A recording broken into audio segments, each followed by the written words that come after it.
धूप का एक तिनका भी कमरे के अंदर नहीं जाता था।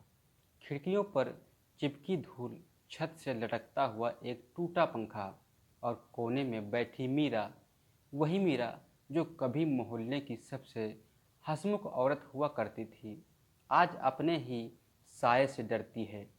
मीरा की उम्र मुश्किल से 30 साल होगी, पर चेहरे पर समय की मार से ऐसे झलकती थी जैसे सालों से किसी ने उस पर दुख की परतें और भी ज़्यादा पोत दी हों। दोस्तों, मीरा का पति जो रवि होता है, उसका नाम उसके गुजरे हुए करीबन 3 साल हो चुके थे। वह सेना में नौकरी करता था, पर एक मिशन के लिए गया हुआ था, फिर वह दोबारा वहाँ से नहीं लौटा। सरकार ने उसे शहीद कहा, लोगों ने किस्मत का खेल कहा, पर मीरा के लिए बस एक शब्द था, अधूरापन। दोस्तों, आइए जानते हैं इस पूरी कहानी के बारे में। दोस्तों, अगर आपने हमारा चैनल सब्सक्राइब नहीं किया तो हमारा चैनल सब्सक्राइब जरूर करें और वीडियो में अंत तक जरूर बने रहें। मीरा के पास रवि की याद में बस एक पुरानी डायरी थी, जिसमें उसके अधूरे खत, कुछ सूखे फूल और एक तस्वीर थी। हर रात उसका बेटा अर्जुन सो जाता, वह उसकी डायरी खोलती, उसके पन्ने सूंघती, जैसे उनमें रवि की सांसें बची हों। लेकिन यह कहानी सिर्फ एक विधवा के दुखी की कहानी नहीं थी, इसमें एक सस्पेंस था, एक ऐसा रहस्य जो उसकी ज़िंदगी को फिर से हिला देने वाला था। दोस्तों, वीडियो में अंत तक जरूर बने रहें। दोस्तों, अर्जुन 8 साल का हो चुका था, मासूम, जिज्ञासु और अपनी माँ की मुस्कान का कारण था। मीरा ने अपने पति के बाद दुनिया से ज़्यादा उम्मीदें रखना छोड़ दी थी। वह स्कूल में अस्थायी शिक्षिका थी, जो मुश्किल से घर चला पाती थी। हर सुबह वह साड़ी की पिन लगाते हुए सोचती, रवि होता तो आज अर्जुन को स्कूल छोड़ने खुद जाया करता। एक दिन स्कूल से लौटते वक्त बस अड्डे पर उसने एक आदमी को देखा। लंबा कद था, गहरी और वही मुस्कान थी। उसको लग रहा था कि ये रवि की मुस्कान है। मीरा की धड़कन उसको देखकर रुक सी जाती हैं। उसने कुछ पल उस आदमी को देखा, फिर वह अपने नज़रें फेर लेती है। वह सोचती है, पागल हो गई हूँ, शायद 3 साल हो गए हैं मेरे पति को मरे हुए, वो कैसे लौट कर आ सकते हैं। उसने खुद ही खुद मन में ऐसा सोचा था। लेकिन अगले दिन फिर वही आदमी मिला। इस बार किराए की दुकान के बाहर मिलता है। वह कुछ देर तक मीरा को देखता रहा, जैसे पहचानने की कोशिश कर रहा हो। मीरा जल्दी से अपना थैला उठाकर चली जाती है, पर दिल में डर, शक और उम्मीद तीनों एक साथ जग रहे थे। दोस्तों, उस रात जब मीरा ने दरवाज़ा बंद किया तो देखा, दरवाजे के नीचे एक लिफाफा पड़ा था। कांपते हाथों से उसने उठाया। लिफाफे में बस एक पन्ना था।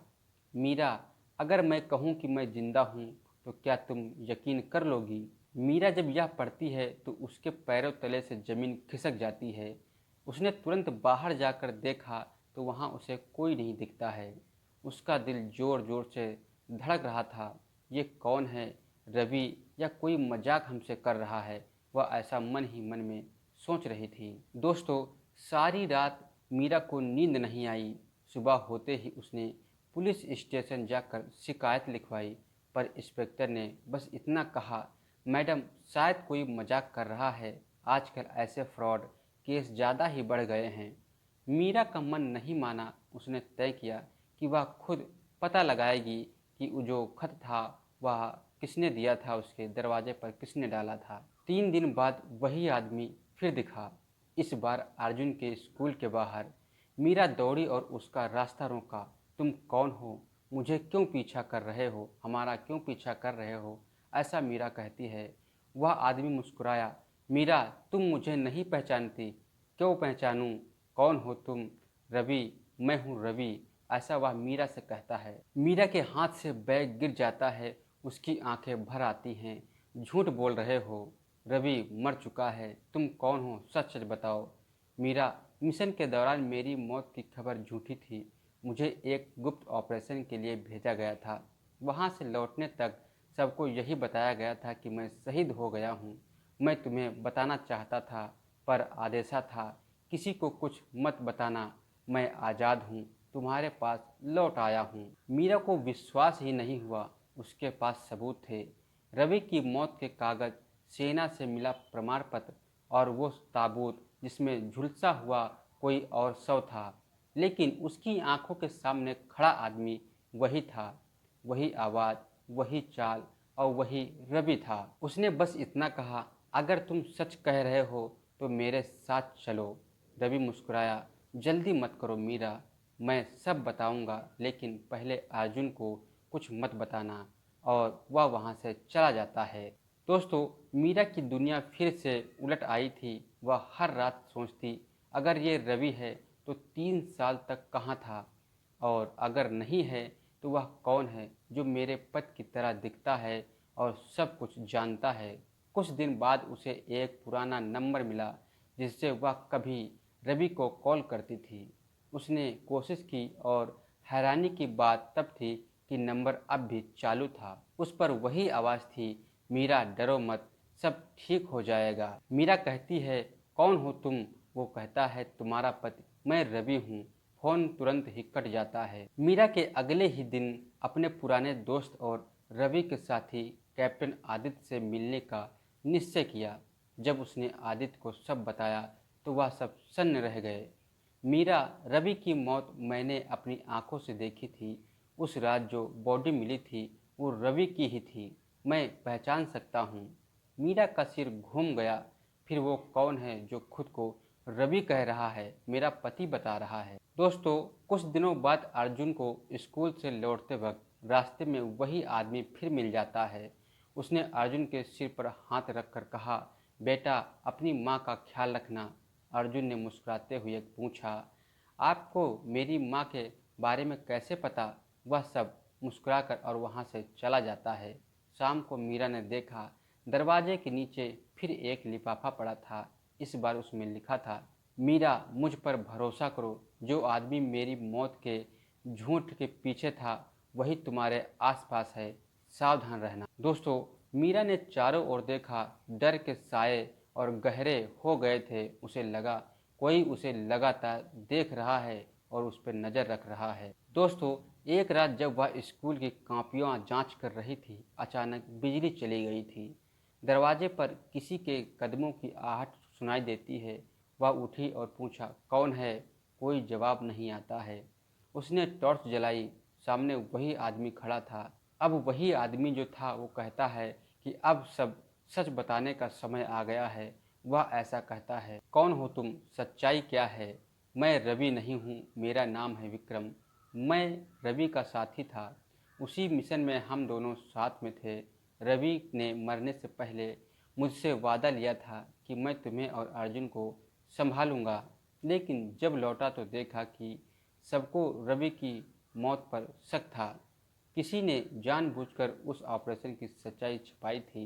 रवि की मौत एक साजिश थी। सेना के अंदर ने किसी अधिकारी ने उसे फंसाया था जिससे वह मारा गया था। मीरा का दिल डूब गया था। तो तुम मुझसे झूठ क्यों बोल रहे थे? ऐसा मीरा उस अर्जुन से पूछती है। दोस्तों, विक्रम ने आंसू भरी आंखों से कहा, क्योंकि अगर मैंने अपना नाम बताया होता तो तुम्हें खतरा होता। जो लोग रवि की मौत के पीछे हैं वे तुम्हें भी निशाना बना सकते थे। मीरा के हाथ कांप रहे थे। तो अब क्या करेंगे? अब मुझे उनके खिलाफ सबूत इकट्ठे करने हैं, मुझे तुम्हारी मदद करनी है, ऐसा अर्जुन कहता था मीरा से। अगले कुछ हफ्तों में मीरा और विक्रम ने साथ मिलकर पुरानी फाइलें खंगाली। मीरा ने रवि की डायरी से एक कोड पाया, K207 रेड हाउक। विक्रम ने बताया, यह उस मिशन का कोड था जिसमें हम भेजे गए थे। रेड हैवक यूनिट के सारे रिकॉर्ड किसी ने डिलीट कर दिए थे। दोस्तों, धीरे धीरे एक नाम सामने आया, कर्नल शेखावत, जिसने रवि को मिशन से पहले एक गुप्त फाइल सौंपी थी। उस फाइल में सरकारी भ्रष्टाचार के पूरे सबूत थे। मीरा ने तय किया कि वह चुप नहीं बैठेगी। उसने उस कर्नल से मिलने का दोस्तों निश्चय किया। दोस्तों, कर्नल शेखावत का बंगला शहर के बाहर था। मीरा और विक्रम रात में वहां पहुंचे।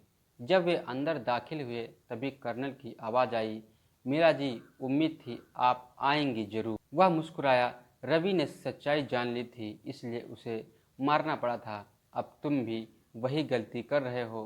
विक्रम ने पिस्तौल निकाली। तुम्हें सच्चाई छिपाने का हक नहीं है। एक गोली चली और फिर वहां पर सन्नाटा मच जाता है। मीरा ने आंखें खोली। विक्रम जमीन पर पड़ा था, कंधे में गोली लगी थी। कर्नल भागने की कोशिश करने लगा, पर तभी पुलिस के सायरन सुनाई देने लगे। आदित्य ने पुलिस को पहले ही सूचना दे दी थी। कर्नल गिरफ्तार हो गया था। दोस्तों, विक्रम ने मुस्कुराकर कहा, अब रवि का नाम साफ हो गया, अब मैं जा सकता हूँ। मीरा ने उसका हाथ पकड़ लिया। नहीं, मत जाओ, अर्जुन को तुम्हारी ज़रूरत है। विक्रम ने कहा, नहीं मीरा, अर्जुन को उसकी माँ की ज़रूरत है और तुम्हें अपने दर्द से आज़ाद की। दोस्तों, कुछ महीने बाद रवि को शहीद नहीं बल्कि वीरता पुरस्कार मिला। उसकी सच्चाई सामने आ गई थी। मीरा ने स्कूल की अस्थायी नौकरी पाई और अर्जुन अब बड़ी क्लास में हो गया था। कभी कभी शाम को वह उसी पार्क में जाती जहां रवि उसे घुमाने के लिए ले जाया करता था।